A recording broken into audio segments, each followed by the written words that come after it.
Peço que todos retornem aos seus lugares de assento, pois daremos sequência à programação, convidando os integrantes do painel 1 para ocuparem seus lugares, a fim de procedermos à apresentação de sua composição.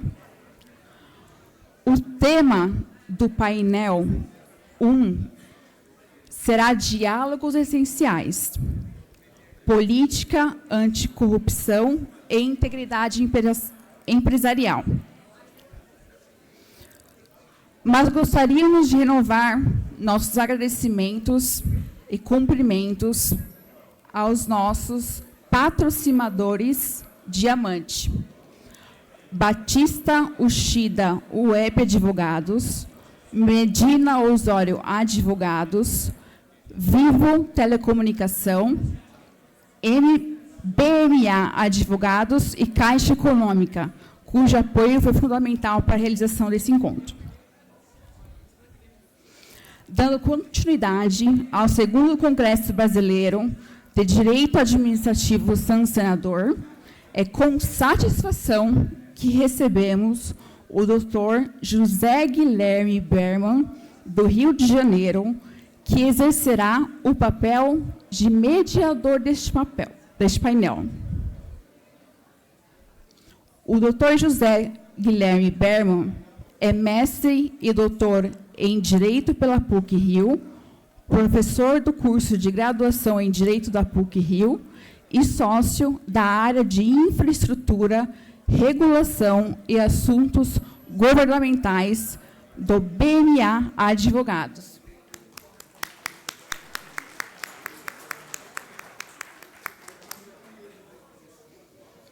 Também recebemos os nossos ilustres painelistas, Dr. Wallace de Paiva Martins Júnior, que é Procurador de Justiça de São Paulo, doutor em Direito do Estado pela USP e professor de Direito Administrativo e Ambiental pela Unisantos.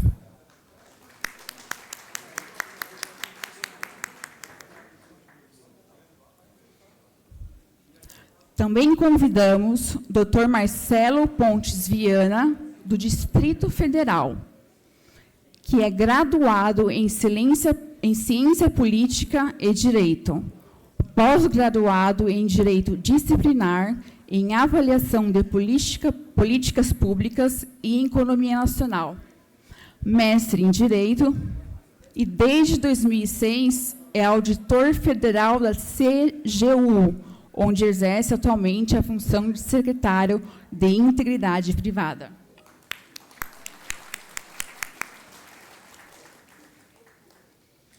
E, por fim, convidamos a doutora Renata Costa Rainho, de Minas Gerais, que é advogada e professora de Direito Administrativo. Também é doutora e mestre em Direito pela UFMG, na linha de pesquisa de Administração Pública e Desenvolvimento Estratégico. Também Visiting Scholar na The George Washington University Law School.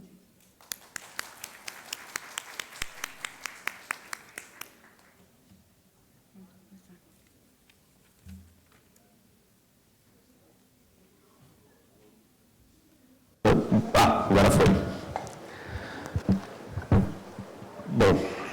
Bom dia a todas e todos. Obrigado pela apresentação. Inicialmente, queria agradecer à diretoria do IDASAN, que fez o convite para presidir essa primeira mesa, esse primeiro painel, na verdade, logo após a conferência de abertura. Queria dizer que, para mim, é, evidentemente, uma responsabilidade enorme falar aqui no primeiro painel, logo após o ministro Alexandre de Moraes, sobre um tema que envolve impactos da política Trump no combate à corrupção. Então, não é ironia, acho que foi, não sei se foi de caso pensado também, mas quando eu vi, foi, responsabilidade muito grande, não devia ter ficado nos meus ombros, tinha gente mais qualificada para isso, mas, felizmente, nós temos aqui convidados que vão estar à altura das expectativas. Tá? Então, enfim, queria realmente renovar o agradecimento ao Rafael, presidente do IDASAN. Queria dizer também que fiquei feliz de ouvir o ministro Alexandre falando IDASAN e não IDASAN, porque, para mim, é sancionador, então, mas a gente tem uma divergência na pronúncia do nome do Instituto e acho que vai ter que ter uma súmula vinculante para pacificar o entendimento. O meu voto é pelo IDASAN, mas, por enquanto, ainda é uma divergência jurisprudencial.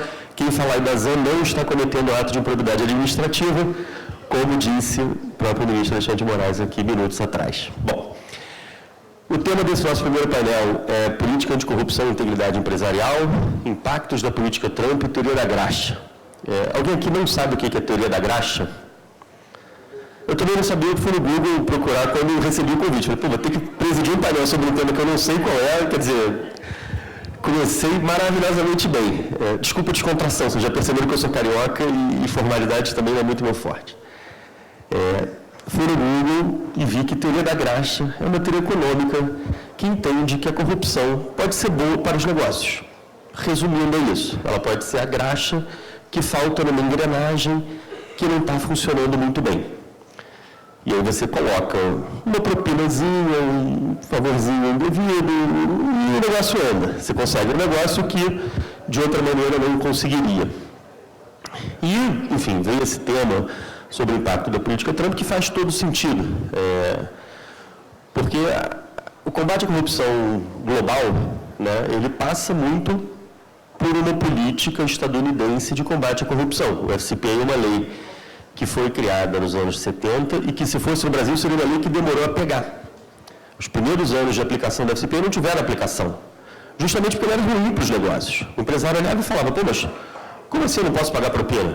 Eu vou, então, explorar petróleo num país de terceiro mundo, e essa era uma expressão corriqueira à época, subdesenvolvido, hoje em dia a gente não fala mais isso, felizmente. E como é que eu vou conseguir negócios lá? Eu só consigo negócios se eu pagar propina. E se eu não pagar propina, o meu concorrente europeu vai pagar e vai obter negócios. Então, eu não posso ser punido se eu fizer isso. E aí, o que os Estados Unidos fizeram? De forma muito hábil, transformaram isso numa bandeira global. Usaram organizações internacionais, como a OCDE, a própria Organização das Nações Unidas, para pressionar pela aprovação de convenções internacionais de combate à corrupção. E aí, os concorrentes das empresas americanas também ficariam proibidos de pagar propina no mundo inteiro, e isso geraria um ambiente de negócios mais limpo. E é o que acho todo mundo que atua nessa área deseja. Então, acho que a pertinência do tema é absoluta, porque com a eleição do Trump houve uma mudança nos rumos, né, da condução dessa política anticorrupção. Um dos primeiros atos, das primeiras medidas do governo foi justamente parar a aplicação de FCPA. Né? Peraí, o que é isso? É que está atrapalhando negócios. E muitas práticas que o governo Trump tem adotado, tanto internacional quanto internamente, são práticas bastante questionáveis do ponto de vista da corrupção. Só para citar alguns exemplos, não sei se todos aqui estão cientes, mas 2 emissoras de televisão grandes fizeram acordos com o presidente dos Estados Unidos para encerrar ações judiciais relacionadas à edição de falas da Câmara Harris nos debates para as eleições. Trump ajuizou ações falando, eu fui prejudicado, a edição era ruim. Aquela história desde o Lula no Jornal da Globo, lá houve uma coisa parecida, era uma ação que todo mundo achava que não ia dar em nada, e de repente 2 emissoras, a CBS e a ABC, fazem acordos para pagar 15, 16 milhões de dólares para a biblioteca do Trump.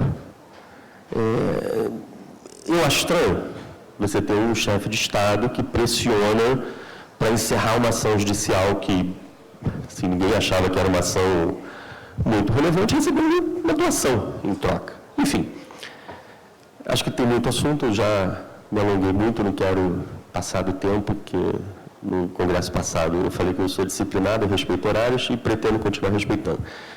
Então, eu vou passar para a Renata imediatamente. Quer falar do púlpito? Fica à vontade. Obrigado. Para fazer as considerações iniciais, depois a gente vai passar por todos, tem uma rodada de perguntas, a gente vai ter uma dinâmica que eu espero seja bastante produtiva. Obrigado. Bom dia a todos. prazer enorme estar aqui hoje, é uma grande honra voltar ao Congresso de Educação novamente como palestrante, né? Ano passado, em uma oficina com a Renata Lane, com o professor Pimenta, e esse ano, num painel com profissionais que eu tanto admiro, tanto respeito e tanto estudo, né? Então, é uma grande honra, agradeço a todos e cumprimento a todos em nome do nosso presidente e da nossa vice-presidente, Rafael e Alice. Muito obrigada. Bom, o nosso painel tem, como o José Guilherme adiantou, tem um tema um tanto quanto instigante, um tanto quanto polêmico, sobretudo pós uma conferência de abertura magnífica do ministro Alexandre de Moraes, né, que foi muito propícia. Então, nós vamos falar aqui hoje sobre a integridade empresarial, a política anticorrupção e a política Trump, né, adotada agora nesse novo governo norte-americano, e a famosa teoria da graxa, já tão bem introduzida, né, pelo professor José Guilherme. Bom, a teoria da graxa, ela prega que a corrupção ela pode ser benéfica, sim, diferente do que a gente entende, diferente do que a gente acredita. Então, a teoria da graxa ela faz uma análise econômica da corrupção, principalmente da pequena corrupção, no sentido de que ela pode ser eficiente para diminuir burocracias e para azeitar a máquina administrativa. Então, é uma teoria propagada principalmente nos Estados Unidos, e eu tive a grande oportunidade, pela UFMG, durante meu doutorado, de ser visiting scholar na George Washington University, e eu estudei muito esse aspecto econômico, esse viés econômico, que os Estados Unidos dá também ao combate da corrupção e à análise da corrupção. Tanto que o FCPA tem aquelas previsões de pagamentos de facilitação, defesas afirmativas, coisas nesse sentido.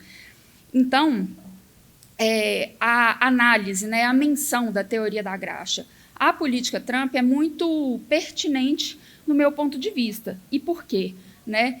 Todos vão se lembrar que, em fevereiro desse ano, em fevereiro de 2025, o presidente norte-americano editou uma ordem executiva que suspendeu por 180 dias o enforcement, né, a aplicação do FCPA.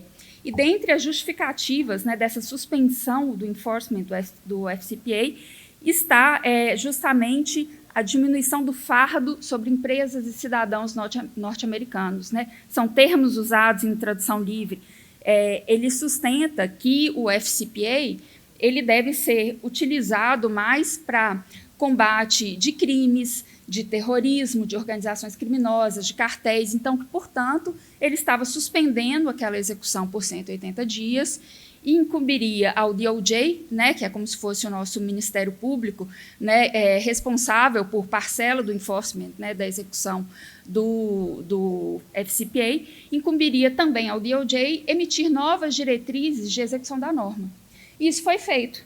Né, a ordem executiva do Trump foi em fevereiro. Em junho, o DOJ emitiu novas diretrizes para o enforcement do FCPA por seus agentes. Né? E nas diretrizes do DOJ, como não poderia ser diferente, foram repercutidas, né, foram seguidas as diretrizes, as ideias propagadas pela ordem executiva do Donald Trump. Então, a lógica de focar o enforcement, né, a execução do FCPA, mais no combate a crimes, mais no combate a terrorismo, a cartéis, e menos, também uma tradução livre de um termo que eles usam repetidamente, menos em condutas comerciais rotineiras praticadas em outros países, o que remete o tempo todo à teoria da graxa. Né? E tem várias peculiaridades que a gente pode ressaltar, tanto da ordem executiva quanto das diretrizes do DOJ no que se refere à execução do FCPA.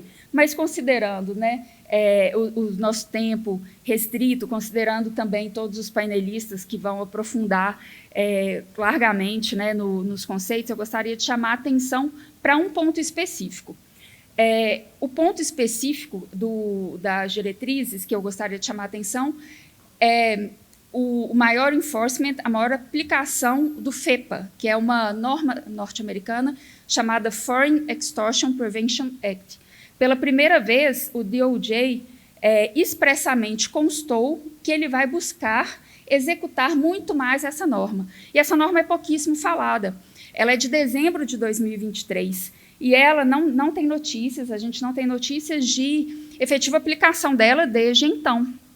Mas o Foreign Extortion Prevention Act, ou FEPA, é como se fosse um complemento ao FCPA. O FCPA, ele pune o lado da oferta corrupta, né? Então, ele foca no empresário, foca no cidadão, foca na empresa, principalmente. O FEPA veio com outro viés. O FEPA veio com viés de punir o lado da demanda corrupta. Eu tive a oportunidade de, pouco depois da edição da norma, publicar um artigo com a professora Cristiana Fortini, da UFMG, explorando essas peculiaridades todas do FEPA. O FEPA, ele não alterou o FCPA, ele alterou o título 18 do US Code, que é uma norma doméstica de combate a suborno nos Estados Unidos. Mas, apesar de não ser uma alteração legislativa específica no FCPA, por lá, e nessa época, por curiosidade, eu estava lá, eu estava justamente estudando todo o discurso anticorrupção, escrevendo minha tese de doutorado. Então, eu lembro bem como foi a repercussão da aprovação dessa norma no fim do governo Biden, né? E a repercussão, a interpretação da norma era uma norma que era há muito esperada, não foi uma surpresa para ninguém, para nenhum dos estudiosos norte-americanos, foi certamente para mim, imagino que muitos dos estudantes estrangeiros também ficaram surpresos, mas a concepção, a lógica por trás dessa norma é fechar o círculo, né? Então, ao mesmo tempo que o FCPA pune a oferta corrupta, o FEPA passa a punir a demanda corrupta. E aí eu queria chamar a atenção de algumas características do FEPA.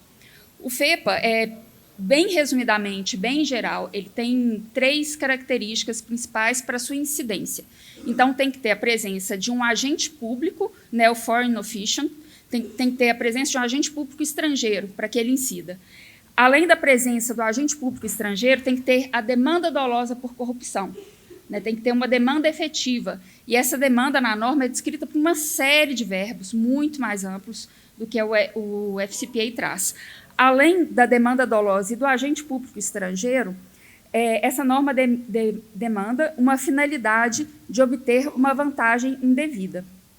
Eu queria chamar a atenção para alguns pontos dessas 3 características. A vantagem indevida, à semelhança do FCPA, não precisa ser dinheiro. Pode ser qualquer tipo de vantagem indevida, uma vantagem comercial, por exemplo, né, uma preferência, um privilégio. Tudo isso já pode fazer incidir o FEPA, a semelhança também do FCPA.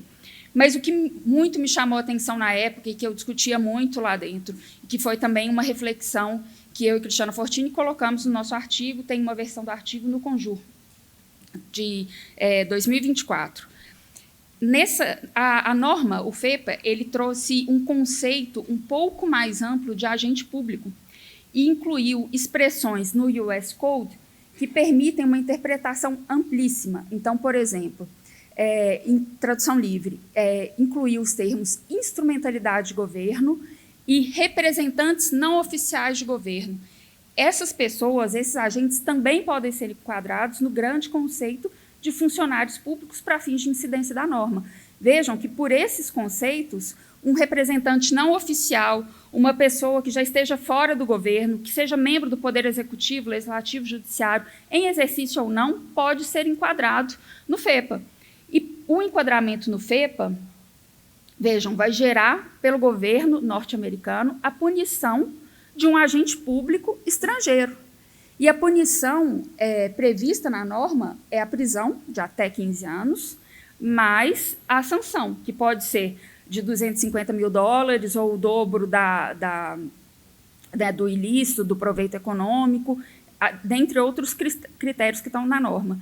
E por que eu estou chamando a atenção para essa característica das diretrizes do DOJ, de aplicação do FCPA e do discurso anticorrupção emanadas agora em junho de 2025.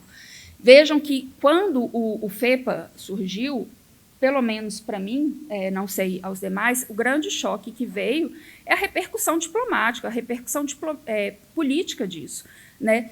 Há uma certa mudança de viés do discurso anticorrupção norte-americano. Os Estados Unidos passam a permitir não só, obviamente, a punição de empresas e agentes que que cometem atos ilícitos em outros países para fim de obter vantagem comercial, como ele passa a se intitular, né, um segurador, né, digamos assim, universal da integridade, inclusive no lado da demanda de corrupção por agentes públicos.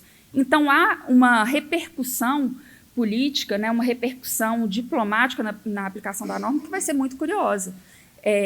Não temos notícia, né, de nenhuma ação com base no FEPA, mas vejam que, com as últimas atitudes, né, do governo Trump, a gente pode esperar tudo, né? Então, acho que são cenas dos próximos capítulos que são importantes da gente ter atenção, e por isso eu queria muito chamar a atenção desse destaque dado pelo DOJ nas suas novas diretrizes do FCPA. É uma norma que pouco falamos, mas que deve estar na atenção de todos nós que trabalhamos aí com a legislação anticorrupção. E isso me fez refletir também para o contexto do nosso painel. Então, qual que é a finalidade do discurso anticorrupção? E não que eu concorde com isso, mas todos nós que estudamos em mestrado, doutorado, que estudamos a política anticorrupção, né, nas universidades brasileiras, nós lemos também alguns artigos que questionam, né? Então, eu gosto muito de um artigo da professora Elizabeth Spahn, que é uma professora norte-americana, que é muito dado lá na UFMG, né, muito referenciado pelos nossos professores na UFMG. E esse artigo ela traz uma reflexão muito provocadora assim, sobre o viés e a finalidade do discurso anticorrupção. Ela associa o discurso anticorrupção norte-americano ao discurso abolicionista britânico lá na época da Revolução Industrial. Então, ela fala a semelhança, né, do discurso britânico, que defendeu a abolição da escravidão, mas que era um discurso, obviamente, nobre e necessário, mas ela tinha interesses comerciais, porque, afinal, estava em plena Revolução Industrial, então ela precisava de mercado assalariado, consequentemente, mercado consumidor. Os Estados Unidos, da mesma forma, vendo as suas empresas em desvantagem competitiva com empresas que não tinham problemas em corromper fora, né, fora do território norte-americano, editou uma norma em 1977 que passou a permitir que os Estados Unidos, então, pudessem sancionar essas empresas também, não só empresas americanas. E, depois disso, né, na década de 90, começaram os tratados internacionais e todo esse espraiamento do discurso anticorrupção que trouxe a gente para esse cenário que estamos hoje. Então, vejam, de novo, não que eu concorde plenamente, mas é uma provocação muito real, né, uma provocação muito inteligente, porque o discurso anticorrupção, integridade empresarial no mercado, ela é um direito, ela é uma lógica, ela é amplamente protegida e necessária, ninguém discute isso, mas que há intenção comercial por trás, intenções políticas, em minha opinião pessoal, as novas atitudes começam a demonstrar isso, né? Começam a demonstrar isso, então nós temos que também refletir o discurso anticorrupção, refletir as normas sobre esse aspecto. E feitas essas reflexões, indo já para o encerramento da minha exposição, eu queria trazer também uma reflexão sobre nós, né? E nós, assim, que somos servidores públicos, empresários, as empresas, os advogados, como nós devemos entender essas mudanças, né, ocorridas aí no discurso anticorrupção, causadas pela política Trump. Bom, eu, particularmente, entendo que as empresas não devem relaxar a sua proteção, os seus instrumentos de integridade, o seu programa de integridade, esse novo viés da política, a teoria da graxa, nada disso deve nos orientar de agora em diante, como nunca deve ser um fundamento para a ação comercial. Não deveria ser antes e continua, em meu ponto de vista, não devendo ser um fundamento. Para mim, o momento é de reavaliação de riscos, né? As empresas, os políticos, né, com FEPA, os agentes públicos em geral, todos devem reavaliar os riscos, reavaliar suas exposições no âmbito da integridade empresarial, refazer, na medida do possível e no que necessário, seus programas de integridade justamente para endereçar esses novos riscos, considerando, obviamente, as novas diretrizes do governo norte-americano, que associa muito o enforcement do FCPA à corrupção, ao terrorismo, a cartéis, né, e dá uma ampla gama de possibilidade de aplicação da norma. E, além disso, as empresas também não devem relaxar, né, a sua preocupação e os seus investimentos na integridade empresarial, porque tanto nos Estados Unidos quanto aqui no Brasil nós temos um amplo sistema de defesa da probidade, sistema anticorrupção. E eu lembro muito do Zé Guilherme falando ano passado que a gente não deve falar em sistema anticorrupção, porque é um conjunto de normas concatenadas, né, elas se sobrepõem. Concordo plenamente, mas uso muito o termo sistema anticorrupção, principalmente no sentido de conjunto de normas anticorrupção, conjunto de normas de defesa da probidade. Os Estados Unidos flexibilizou o FCPA ou direcionou um pouco sua atuação a questões um pouco mais robustas. Mas tem uma série de outras normas que vão incidir em empresas americanas, cidadãos americanos, e também em nós, empresas brasileiras, cidadãos brasileiros. Então, por esse motivo, não deve ser flexibilizada a proteção da integridade. E, no mesmo sentido, no Brasil, nós temos aí, e a CGU na mesa, né, não nos deixa mentir, nós temos aí um amplo sistema de defesa da probidade, um amplo arcabouço normativo anticorrupção no Brasil, que impõe que as nossas empresas, e de forma muito acertada, que impõe que as nossas empresas observem a conduta ética nos seus negócios. Isso é um direito de todos nós, né? É um direito das empresas, obviamente, mas é um direito de todos nós, cidadãos, é um direito dos políticos, é um direito de todos os agentes públicos e privados, que o comércio, em geral, seja feito de forma ética e com base na probidade, sob pena de sanção. Né, de sanção num regime que, em minha opinião, né, e aí, lembrando Daniel Verla, que está na plateia, né, o professor Luciano Ferraz, eles escreveram um artigo muito interessante falando que não pode ter uma sobreposição de normas, né, excluindo, por exemplo, a relação de mútua exclusão entre a lei anticorrupção e a lei de improbidade, questões que eu concordo plenamente, mas essa aplicação do conjunto normativo anticorrupção no Brasil, em que pese estejamos avançando em todos esses aspectos, é absolutamente efetivo, absolutamente eficiente, com grande aplicação e tem se mostrado com um amadurecimento constante no mercado, de modo que as empresas brasileiras, as empresas estrangeiras aqui operando, os agentes públicos, apesar desse recado ruim, esse exemplo ruim do governo norte-americano, em minha opinião pessoal, elas não devem aderir a esse novo discurso, mas sim continuar com a sua proteção da integridade empresarial, com seus programas de integridade robustos e com os devidos investimentos, com uma mera reavaliação de riscos, considerando os novos discursos. Então, não acreditem na teoria da graxa, né? Principalmente aqui no Brasil, ela não vai ter aplicação. Obrigada.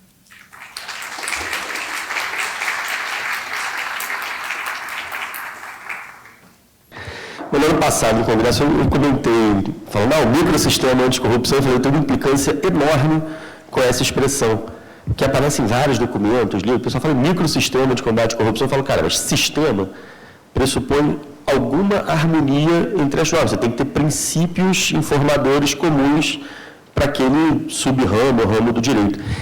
E a nossa legislação é completamente esquizofrênica. Uma norma diz que é proibido o acordo e outra diz que pode fazer acordo. Uma norma diz que tem que prender e outra diz que tem que soltar. Não tem sistema.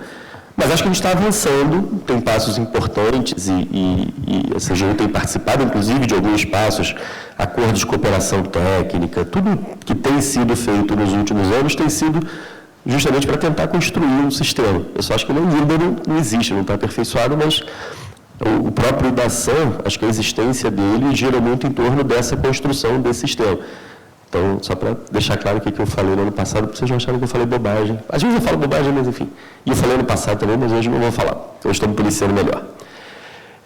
Depois dessa ótima explanação da Renata, que ela tinha me falado, ela falou, eu vou dar uma explicação bem ampla assim, sobre teoria da graxa, sobre corrupção, e realmente foi muito esclarecedor. Acho que a gente tem aqui duas visões que certamente vão complementar muito bem. Vou começar aqui pelo Dr. Wallace, que é promotor de justiça, então tem toda a visão prática, né, de quem vive, combate à corrupção e judicialização de corrupção há muitos anos.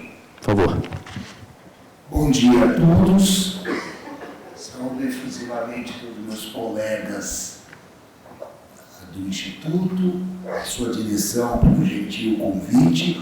É uma honra para mim estar aqui. Obviamente, meus amigos, eu não vou ler tudo que eu escrevi, porque eu já escrevi um artigo. Pretendo publicar. Né? Já escrevi um artigo. Eu tenho mania de, daquilo, de perfeição, então eu já escrevi um artigo para isso. Mas é uma oportunidade muito boa, só tenho medo, presidente, que eu saia daqui preso. Fale para o seu pai que ele não é o único que tem esse medo. Tá? Mas eu vou só ter aqui algumas anotações. Ou como diria o Dorico Paraguaçu, tem aqui um improviso no bolso. Né? Então, vejam, nossa Constituição é uma Constituição que tem uma estrutura de intolerância à desonestidade nos negócios públicos, na gestão pública. Isso o ministro Alexandre falou. Inclusive, ela pune a corrupção ativa, também do agente público estrangeiro, como crime e também como ato lesivo à administração pública nacional ou estrangeira. A causa desse fenômeno, né, da desonestidade pública geral é o patrimonialismo, que nós sabemos que incide nas relações jurídicas ou não jurídicas brasileiras, mas é preciso, como já diz Mayhall, é preciso não apenas combater os efeitos da corrupção, mas sim enfrentar as causas. E, para nós, brasileiros, é difícil, porque, como diz o falecido professor Diogo de Figueiredo Moreira Neto, nós não saímos ainda do sistema de administração burocrático. Aliás, nós nem entramos, diz ele. E temos outras formas, outros modelos de administração, como o gerencial, como a New Public Management, e corremos o risco, né, diz a professora Irene Noara, de absorver práticas pré-patrimonialistas. E um dos grandes problemas das relações entre o setor público e o setor privado, ou entre os agentes públicos e os sujeitos privados, particulares, é estabelecer esse sistema, essa teia de relações perigosas, onde cada um quer levar vantagem em tudo. Como diria Gerson, nós assistimos Gerson jogar, professor Solema, excelente, excelente. E nós vivemos numa sociedade que predomina a má-fé bilateral, tanto do setor público quanto do setor privado. É claro que isso não faz bem ao capitalismo moderno. E eu quero, sinceramente, que o Brasil seja um país capitalista moderno. Porque o que impera no Brasil é um capitalismo predatório, cartorial. E a ideia de liberdade econômica, que está augurada na Constituição, ela se estadeia exatamente sobre isso, sobre uma competição honesta, saudável e limpa, inclusive nas suas relações com o mercado público. E o mercado público de contratações, ele é um mercado muito forte, grande, inclusive nos Estados Unidos da América do Norte. Mas é claro que essas relações entre o poder público e o mercado devem ser relações em que prevaleçam posturas éticas. E não se dá para entender uma ética de meios diferente de uma ética de resultados. Eu acho que a ressurreição da teoria da graxa é insólita, anacrônica, sobretudo após os estudos da teoria que lhe contrapõe, que é a teoria da areia, e que mostra os efeitos deletérios deste mercado do favor legal. Há estudos aqui no Brasil, inclusive de Vossa Excelência, criticando a teoria da graxa. E eu tenho um grande problema em aceitar essa teoria. Por quê? Ela é a ressurreição de um capitalismo selvagem, imperialista, um neocolonialismo, porque a graxa é a válvula agradável ao estamento burocrático e o combustível do desenvolvimento cartorial. Ela nasceu em razão de burocratizações excessivas, de regulamentações paralisantes e instituições com baixa efetividade, o que não é hoje o retrato do Brasil, em que as instituições, apesar dos pesares, funcionam. Mas ela encarece o mercado, encarece ao consumidor, ao usuário, ao empresário nacional, que precisa ter ligações com o estrangeiro. A teoria da graxa me leva a pensar numa meia ética, numa dualidade ética insuperável, como se pudesse haver uma ética doméstica e uma ética estrangeira. E isto, portanto, não é algo que, a meu ver, esteja dissociado de um contexto maior. Por exemplo, o ministro Alexandre tocou na questão da reforma da lei de improbidade, que apoio. Há pontos positivos, mas há pontos negativos.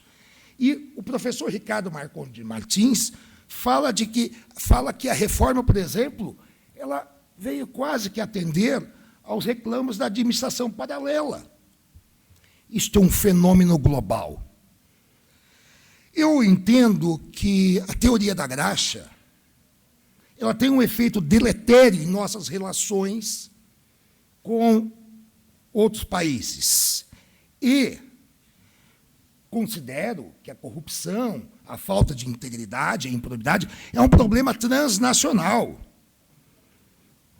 E este problema vai gerar uma lucratividade anormal e irregular, podendo, inclusive, comprometer atividades de regulação, fazendo perecer a lei da improbidade empresarial e gerando uma reação de cadeia no setor privado. Mas, mais ainda, a teoria da graxa ela vai comprometer conquistas modernas, contemporâneas, de compliance, de accountability, de governança. A teoria da graxa, ela nos leva a refletir sobre a posição que os países devem tomar para reagir à sua implementação na maior economia do mundo, na maior potência militar do mundo. Justamente hoje, quando a corrupção deixa de ser vista como um perigo e é um risco. E aí eu pergunto, meus amigos, meu pai, de saudosa memória, trabalhava no mercado de café em Santos, na exportação. E eu me lembro que uma das coisas que mais prevalecia no mercado é a confiança e a honorabilidade. Quando empresários japoneses, na década de 80, vieram se estabelecer aqui no mercado de café nacional, fazendo parcerias com empresas nacionais, eu me lembro de meu pai comentando que o oriental é muito desconfiado. Hoje eu vejo a China, né? E eles falavam assim, não, nós vamos fazer negócio com o Wallace, porque é o Wallace.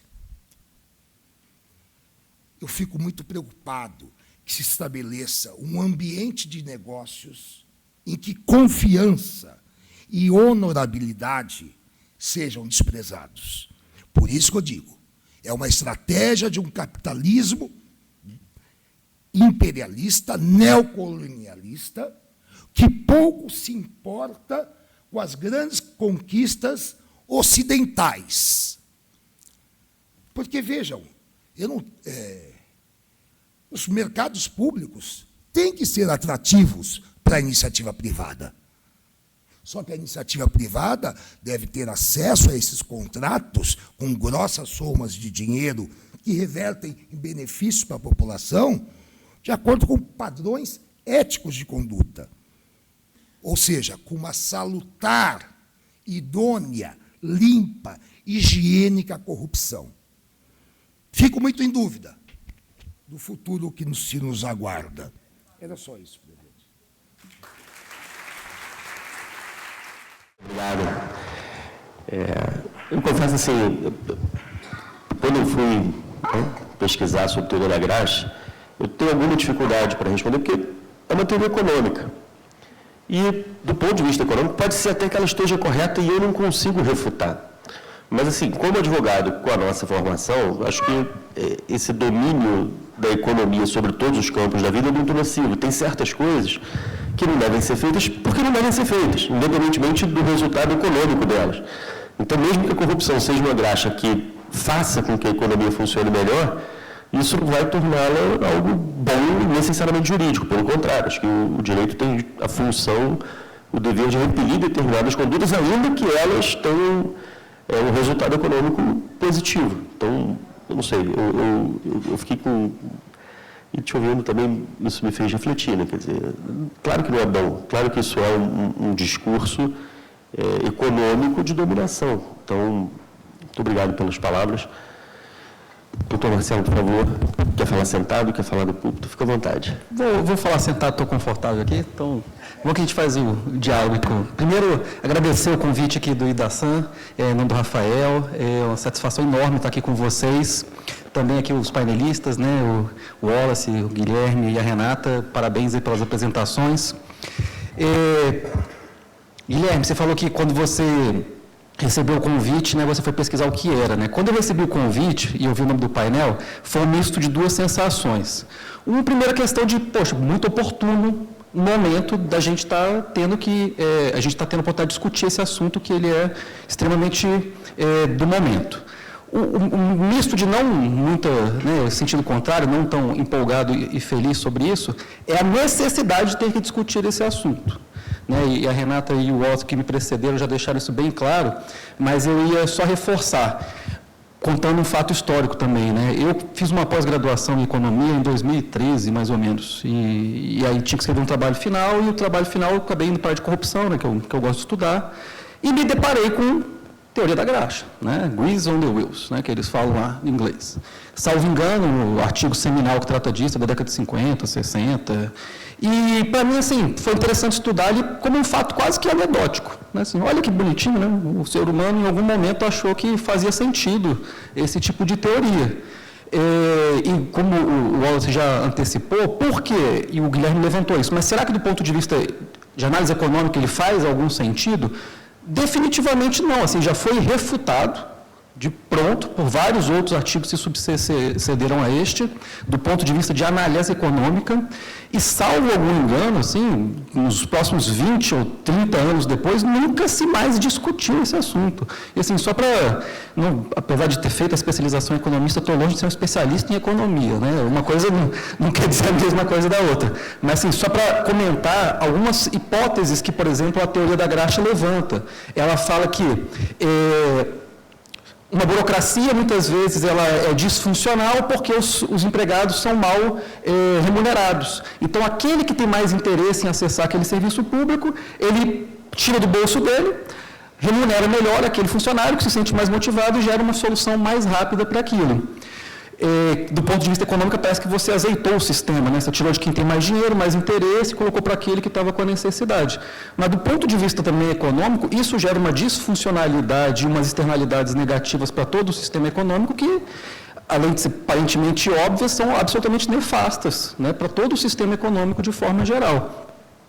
Mas, infelizmente, acho que a gente está num momento da história que a gente tem que sentar e discutir algumas obviedades e tentar, pelo menos, trazer um pouco de metodologia e cientificismo para isso, para a gente refutar coisas do tipo, como a Renata descreveu muito bem, sobre qual foi a postura que o governo Trump adotou em relação ao FCPA e normas cogêneres.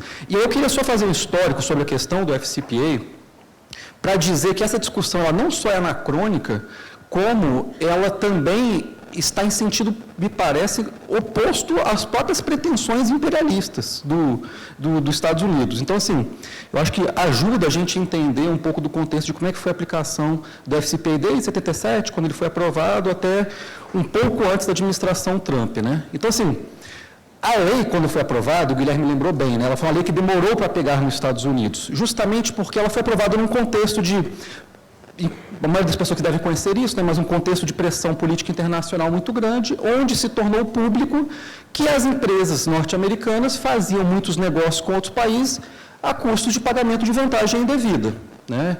E no momento de Guerra Fria, etc., era importante os Estados Unidos dar algum tipo de resposta, até de cunho moral para aquilo. E veio o FCPA, que ficou sem aplicabilidade efetiva, pelo menos durante os seus próximos 20 anos.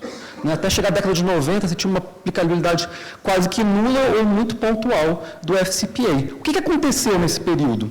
Houve essa discussão que hoje é trazida pelo governo Trump de novo. Esta é uma lei que gera impactos para os negócios norte-americanos, porque a minha empresa vai ser punida por estar pagando propina e a empresa, sei lá, alemã ou francesa não será.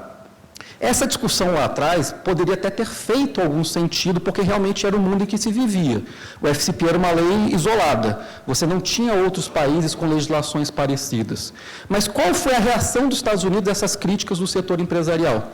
Pelo menos 2 reformas do FCPA, alguma das principais a admissão de que os Estados Unidos poderiam fazer pequenos pagamentos, que chamam de facilitation payments, né, foi uma forma de aliviar um pouco a carga da norma, mas também ampliando o escopo de alcance da norma, possibilitando que eles pudessem também atuar em casos contra empresas que não são só sediadas nos Estados Unidos.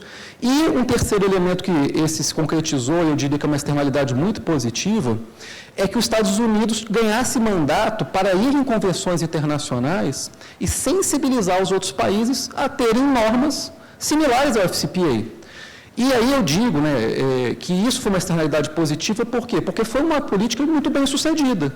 Os Estados Unidos levou isso no âmbito da OEA, levou isso no âmbito da OCDE, acho que o maior ícone de referência é a OCDE, a Convenção de Combate à Corrupção em Transações Estrangeiras, e levou isso também no âmbito da ONU. Então, assim, qual é o mundo que a gente vive hoje, né, de 2015, pelo menos para frente?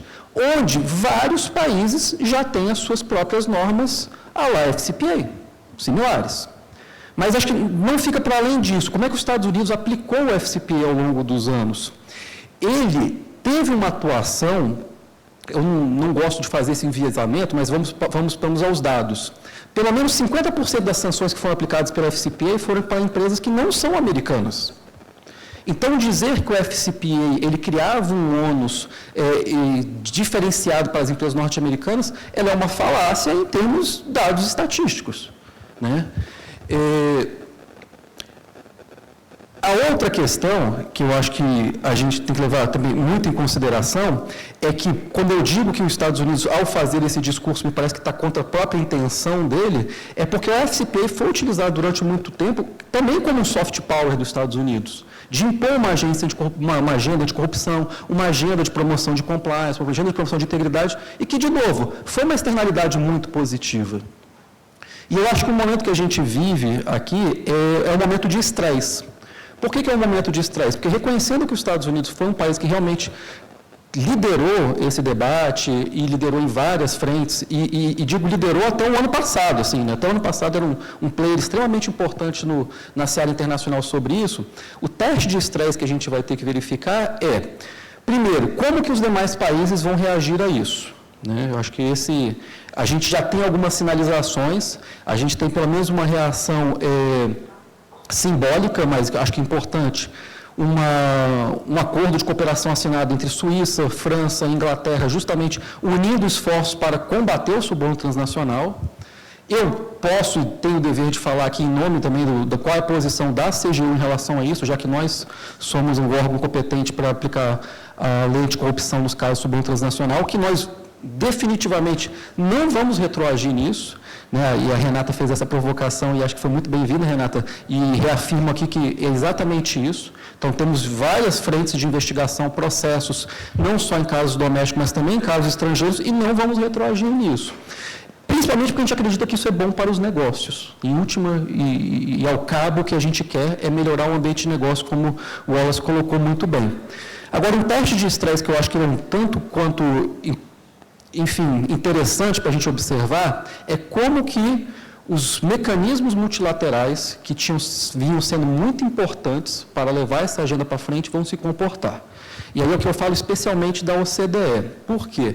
A OCDE tem um grupo de trabalho anticorrupção que ele monitora como os países estão aplicando as suas legislações anticorrupção. É de longe, comparado com outros mecanismos internacionais, o mais rígido, o que mais impõe sanções, que mais acompanha de perto. Brasil mesmo, qualquer busca que vocês fizerem na internet vão encontrar que foram várias reprimendas, várias ações específicas de monitoramento em relação ao Brasil, que a gente, de alguma forma, recebeu da OCDE, né? Lógico, não é exclusivo do Brasil, de vários outros países, mas porque é um mecanismo muito forte. O teste de estresse eu colocaria exatamente em cima da OCDE, como que a OCDE vai se posicionar, tendo esse mandato de supervisão, quando o país que levou essa agenda para frente, e diga-se de passagem, patrocina fortemente, financeiramente, a existência desses organismos internacionais, vai se posicionar num caso de altíssima criticidade. Então, assim, a convenção da OCDE, ela bota uma série de obrigações, mas a primeira e mais óbvia é criminalizar e punir o suborno transnacional. Um dos primeiros atos do Trump nessa matéria foi: eu não vou aplicar essa lei. Ele suspendeu a aplicação da lei por 6 meses. É um fato, diria, inédito em relação aos membros da OCDE. Então, é importante a gente observar como é que vai ser feito esses próximos passos, porque eles vão ditar em grande maneira como que os demais países vão se comportar, como é que as legislações vão se comportar frente, né, ao que, infelizmente, a gente está vendo uma política internacional muito agressiva de voltar, né, a um capitalismo menos diplomático, né, para assim dizer. Mas acho que essas são as minhas considerações e fico aberto a perguntas aí, Guilherme. Obrigado.